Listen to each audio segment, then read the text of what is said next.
जय जय रघुवीर समर्थ। जय जय रघुवीर समर्थ। जय जय रघुवीर।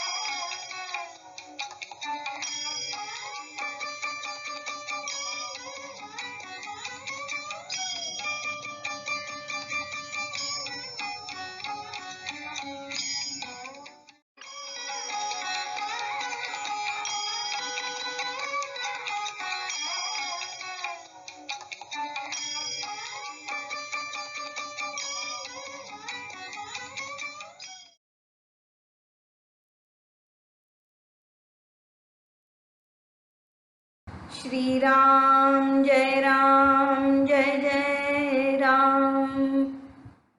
गणेश शारदा चैव सद्गुरु सज्जनस्तथा आराध्य दैवतं गुह्यं सर्वं मे रघुनन्दनः। गणेश शारदा सद्गुरु संत सज्जन कुळेश्वरू सर्व हि माझा रघुवीरू सद्गुरु रूपे। माझे आराध्य दैवत परम गुह्य गुह्यातीत गुह्यपणाची मात न चले जेथे।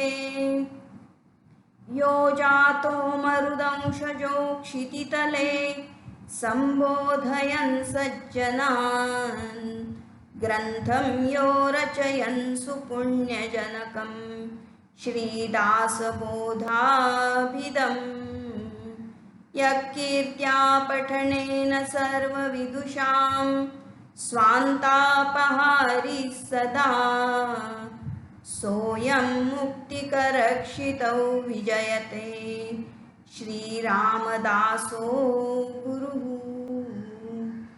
शुकासारिखे पूर्णवैराग्य जाचे वसिष्ठा परिज्ञानयोगेश्वराचे कवी वाल्मिका सारिखा मान्य ऐसा।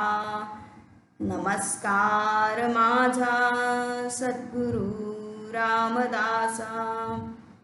मला वाटते अंतरी त्वा वसावे तुझ्या दासबोधासी त्वा बोधवावे।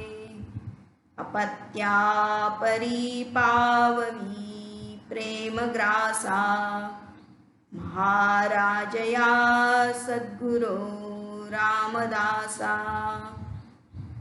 जय जय रघुवीर समर्थ।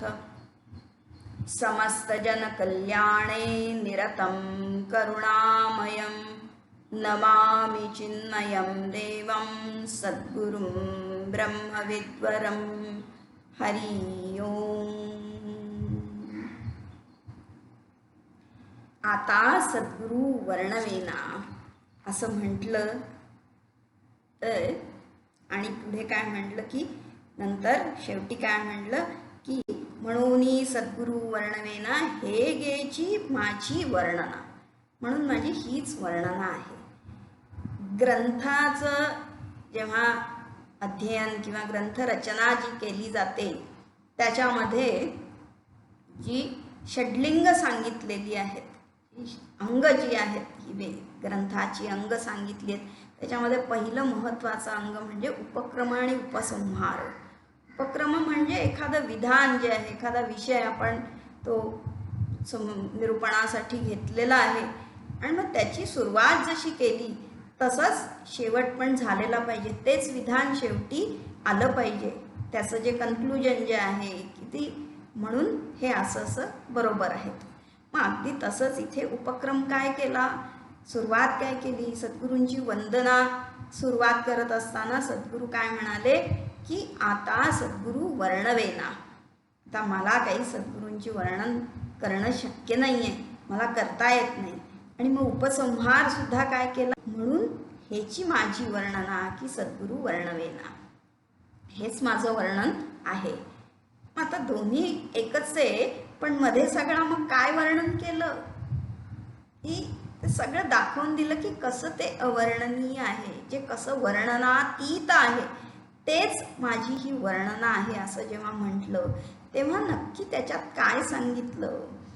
तर आता तिथे महत्त्वाचा शब्द आपण काय बघत आहोत की याच्यामध्ये एक शिक्षण पद्धती सांगितलेली आहे.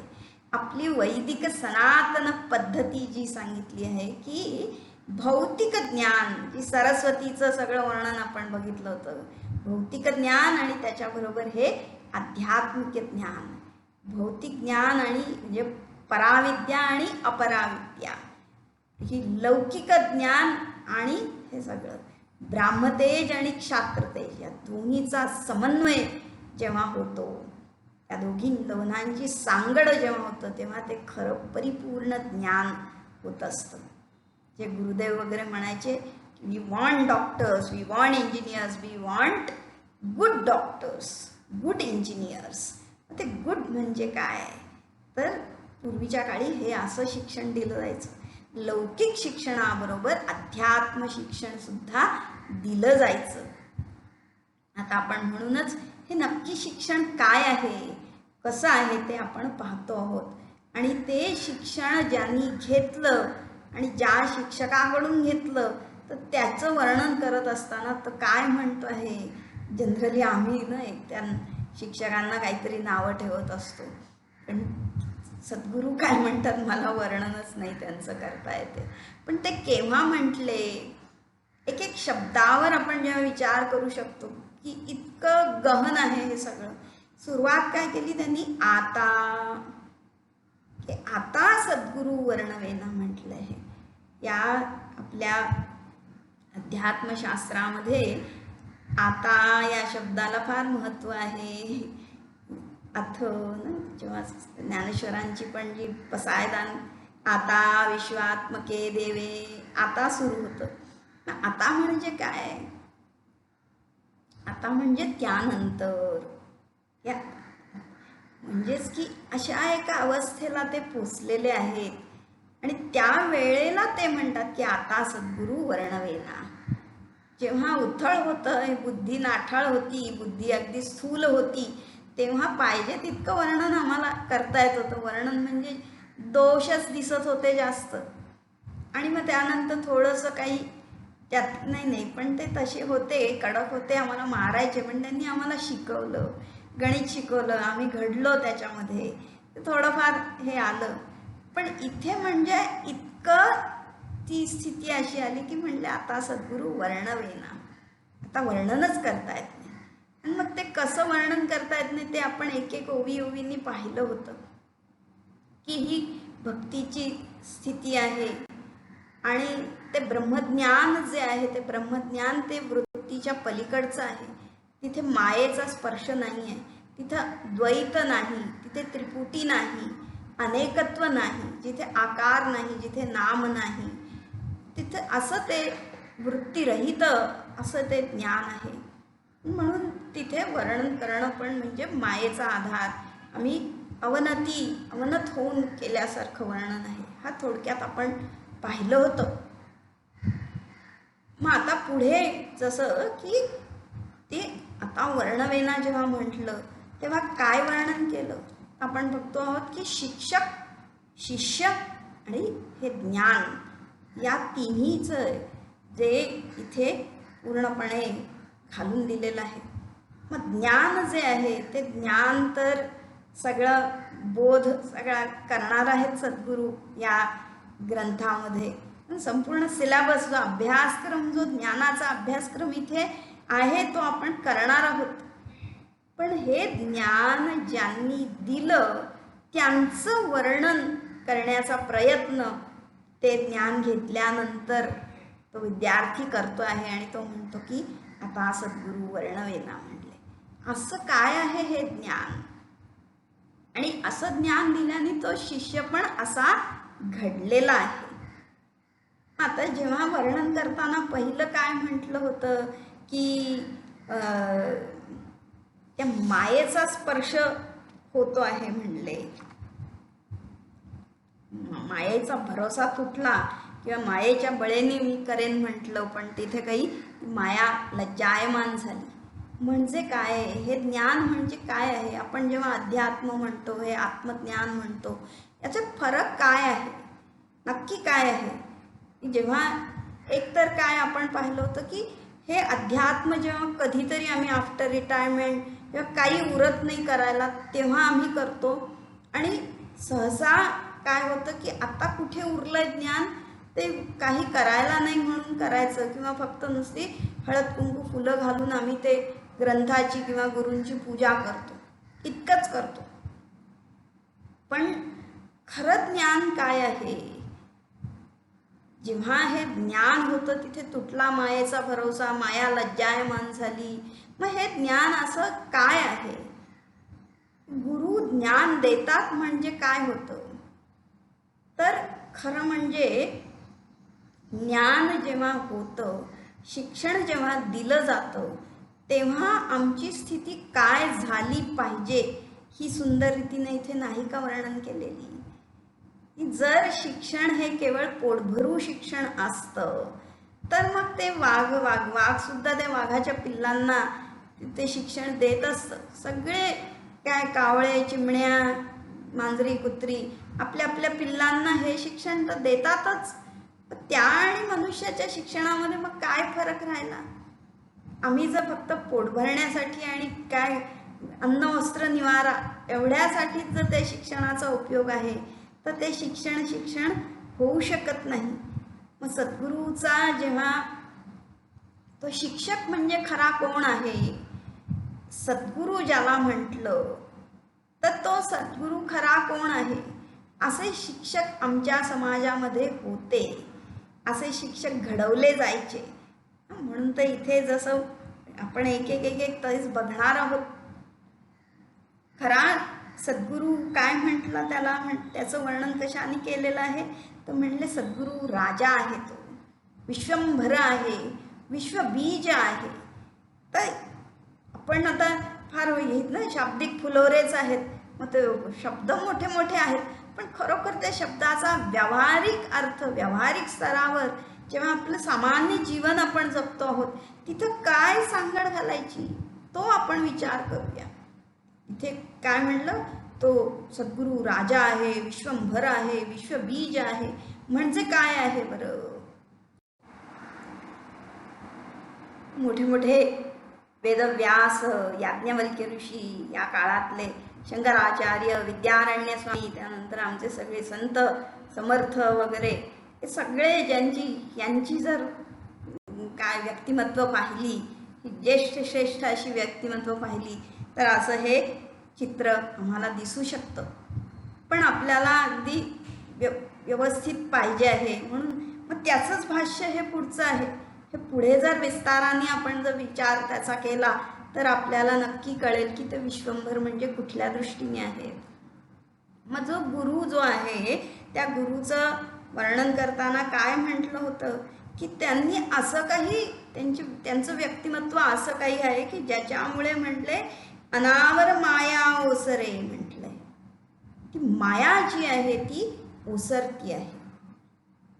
म्हणजे काय होतं तर आता की मायेचा स्पर्श, ही अनावर माया म्हणजे काय आहे तर आत्ता आपण काय आहोत, आपण ह्या मायेच्या अधीन आहोत, मायेच्या स्तरावर आपण आहोत.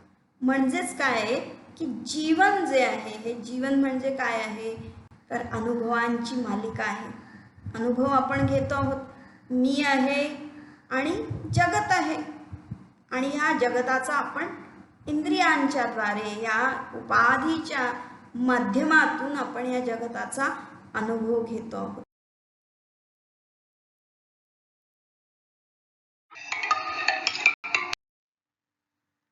खरोखरच खरा आहे का हा इंद्रियांच्या द्वारे घेतलेला अनुभव? अनुभव कसा घेतो आहोत बरं? मी आहे म्हणजे तिथे चेतनता आहे, जाणीव आहे, माझ्या असण्याची मला जाणीव आहे. मी आपण आहोत आणि आपण आहोत हे आपण जाणतो आणि आपल्यामध्ये जे एक आनंदाचं स्फुरण आहे, मला माझ्या असण्याचा आनंद आहे आणि मग तो आनंद आम्ही कुठेतरी गमावतो. मग तो शोधण्याचा प्रयत्न करत असतो किंवा काही जाणण्याचा प्रयत्न करत असतो आणि म्हणून या इंद्रियांच्या द्वारे आपण या जगताकडे धावत आहोत. माझं अस्तित्व टिकवण्यासाठी, मला अधिकाधिक ज्ञान घेण्यासाठी आणि अधिकाधिक आनंद घेण्यासाठी आपण या जगतामध्ये अनुभव घेत आहोत. हे जीवन आहे आपलं. यालाच आमच्या गुरूंनी काय म्हटलं की ती सगळी माया आहे.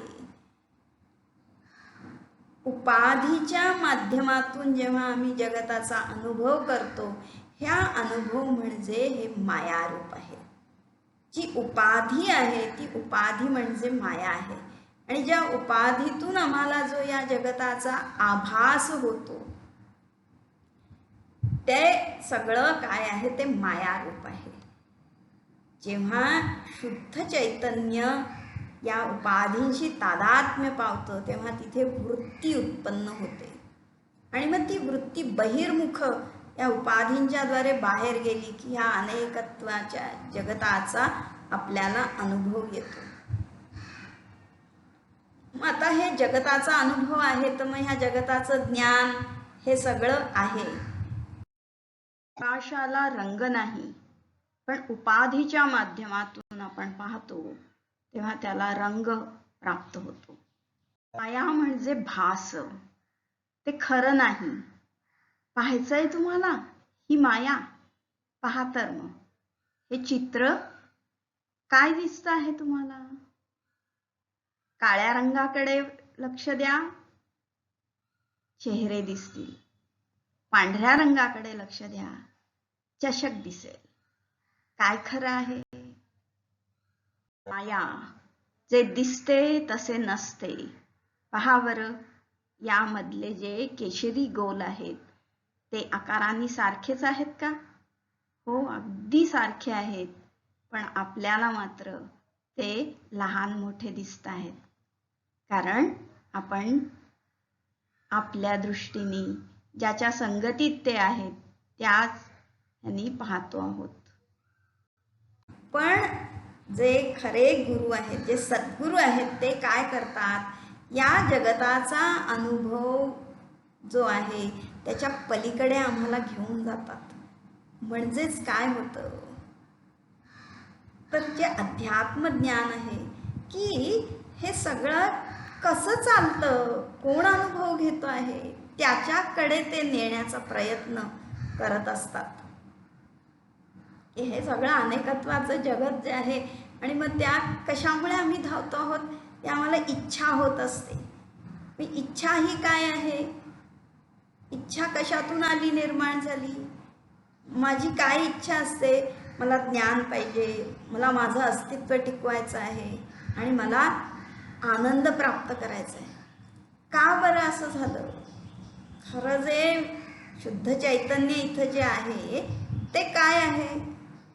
ते सत्स्वरूप आहे. ते कधीही ढळत नाही, जळत नाही, फुटत नाही, तुटत नाही. ते अमर आहे. ज्ञान जे आहे ते ज्ञानच आहे ना, ज्ञप्ती मात्र आहे ते. तिथं अज्ञानाचा लवलेशही नाही आणि आनंद स्वरूप आहे. तिथं दुःखाला, चिंताला, भयाला स्थानच नाहीये. मग माझं खरं स्वरूप सच्चित आनंद असताना आपण त्या ज्ञानाच्या मागे का धावतो आहोत? कारण हे आपण विसरलो आहोत.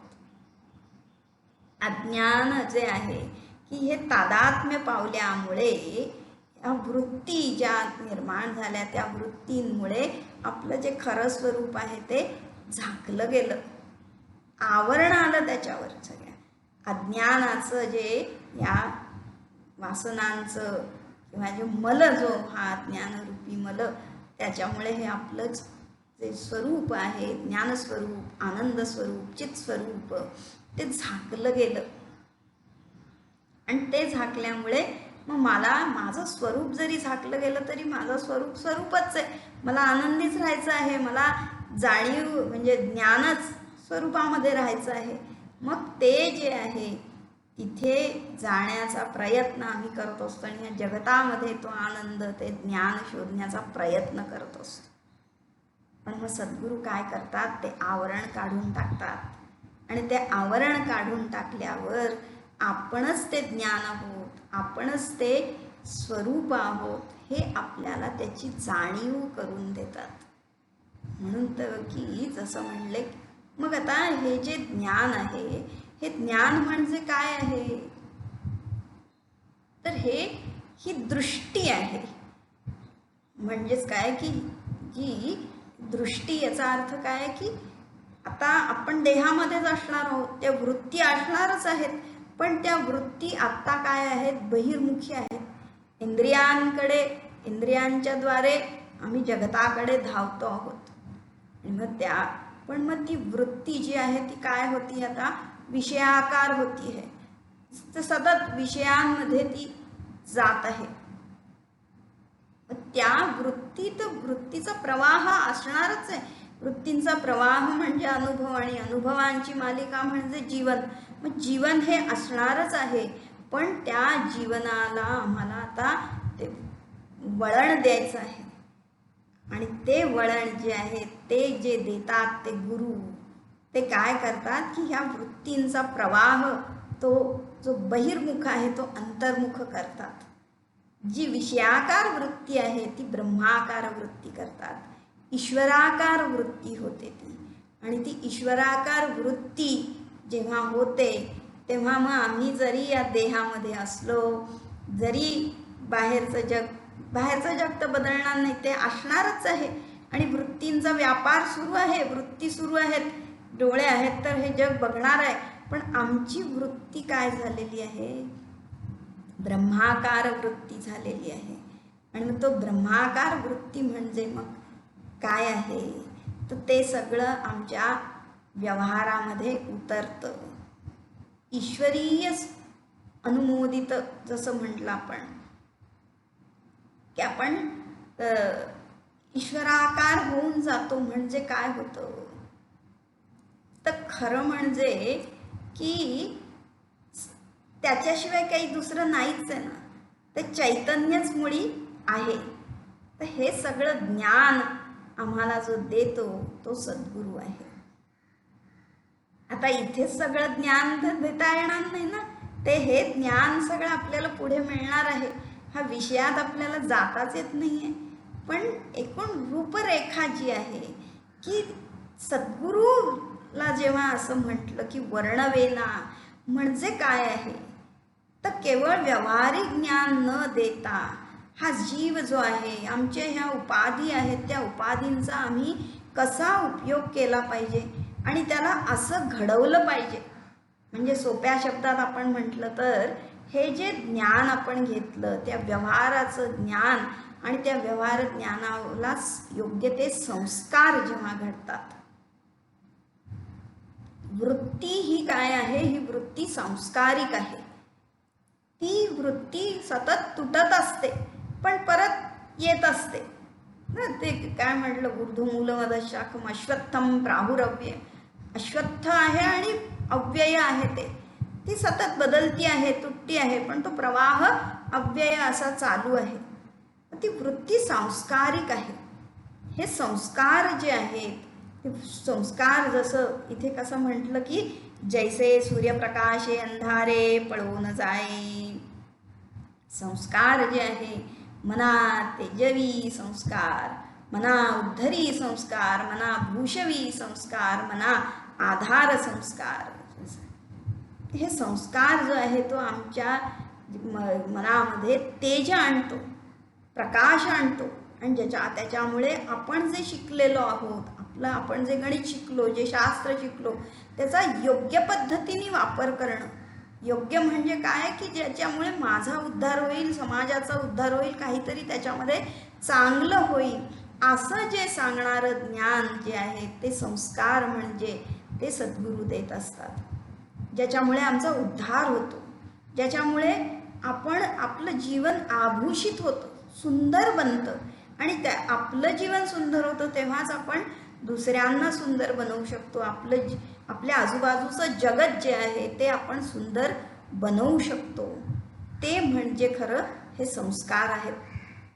मग आता जेव्हा म्हटलं की ती ईश्वरीय वृत्ती, ब्रह्माकार वृत्ती, आणि मग ब्रह्माकार वृत्ती आणि मग हे संस्कार याचा काय संबंध आहे बरं? माया म्हणजे काय आहे? जिथे त्रिपुटी आहे, इंद्रियांच्या द्वारे जे ज्ञान घेतलं जातं तिथे आम्हाला काय ज्ञान होतं? द्रव्याचं ज्ञान होतं. तिथलं वस्तू जी आहे त्याचं नाम, रूप, आकार, त्याची उपयोगिता, हे सगळं जे आहे ते सगळं मायेच्याच स्तरावर आहे. जसं आता की त्यातलं द्रव्य जरी आम्ही जाणलं तरी सुद्धा त्याची द्रव्यता जी आहे, म्हणजे आता समजा एखादी वस्तू बघितली, मग ती सोन्याची आहे, ते वस्तूचा आकार आणि त्या आकारातलं द्रव्य जे आहे ते वेगळं आहे. आता बारकाईने मुद्दाम थोडंफार. मग आता हे नाम, रूप किंवा त्याची उपयोगिता हे सगळं जे आहे ते इंद्रियांच्या स्तरावर आहे. पण त्याचं जे अस्तित्व आहे ते कशामुळे आहे बरं? ती द्रव्यता जी त्याला लाभली आहे, त्याचं अस्तित्व जे आहे ते सगळं जे आहे ते कशामुळे आहे? त्याचं अधिष्ठान जे आहे ते काय आहे? ते एकमेव ब्रह्मच आहे. त्या जगताचं अधिष्ठान जे आहे ते ब्रह्मच आहे. जेव्हा ते चैतन्यच ह्या नामरूपाच्या म्हणजे भासित झालेलं आहे नामरूपाच्या रूपामध्ये. मग ईश्वराकार वृत्ती जेव्हा होते, ब्रह्माकार वृत्ती होते, तेव्हा आम्हाला अनुभव सुद्धा ईश्वराकारच होतो. हे नाम रूप जरी सगळं वेगळं वेगळं वेगळं आहे जगत, पण तरी सगळ्यामध्ये आम्ही त्या ईश्वरालाच पाहतो. वृत्ती ही ईश्वराकारच झाली आहे.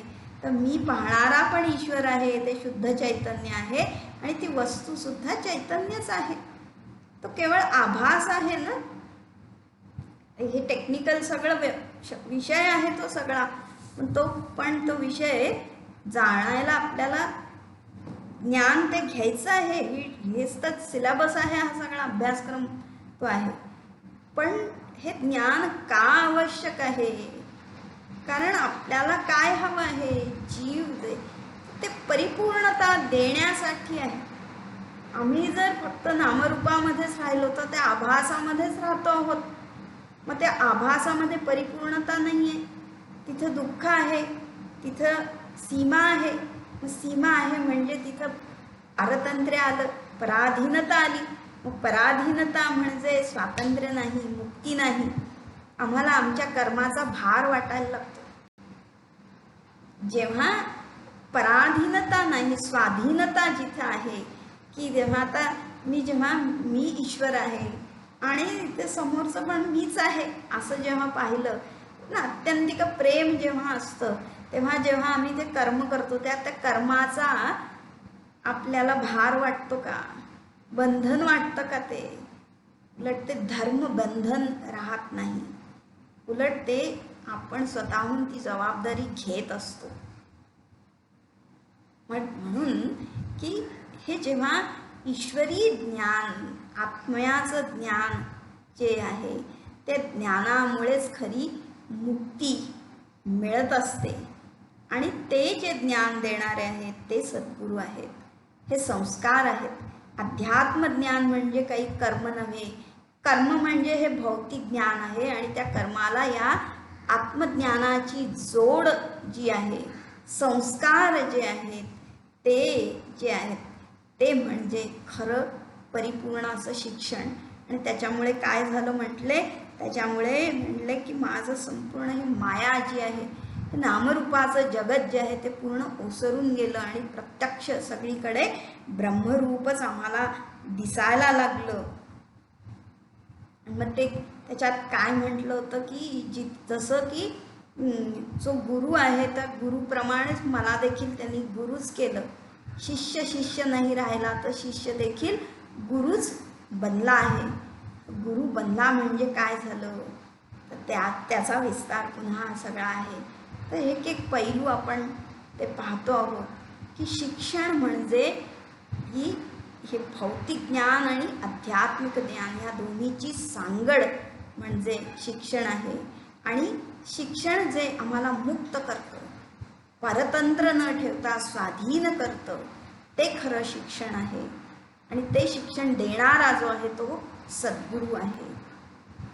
आणि त्याची परिसीमा इतकी आहे की ती वर्णनही करता येणार नाही. तर व्यावहारिक शिक्षण नाही आहे तरी पण आपण तसा. मग आता हे जे आत्मज्ञान आहे, हे आत्मज्ञान व्यवहारामध्ये कसं उतरतं, की जसं आत्ता बघितलं की ती वृत्ती जी आहे ती फक्त आम्हाला अंतर्मुख करायची आहे. ईश्वरीय वृत्ती करून जेव्हा व्यवहार होतो तिथे हे म्हणजे हा ब्रह्मज्ञान म्हणजे कुठंतरी समाधी लावून पुढे डोंगरामध्ये जाऊन बसणं म्हणजे ज्ञान नव्हे. आम्हाला जीवन जगायचं आहे. जिथे आपण आहोत, ज्या ठिकाणी आहोत, जे पद आम्ही सांभाळतो आहोत, जी जबाबदारी आम्ही घेतलेली आहे तेच करायचं. पण ते या ज्ञानाच्या अधिष्ठानाखाली जर केलं तर तिथे परिपूर्णता होते. समर्थांनी जसं म्हटलं की महंत करावे, शक्तिबुद्धीने भरावे, देशोदेशी झाडावे, जाणते करुणी धाडा. महंतच करतो. तो महंत होतो म्हणजे काय होतं की जे ब्रह्म आहे, हे जे निर्गुण निराकार आहे तेच व्यक्त झालेलं आहे. तिथे पुन्हा आपण दुसरा पैलू पाहूया. जय जय रघुवीर समर्थ.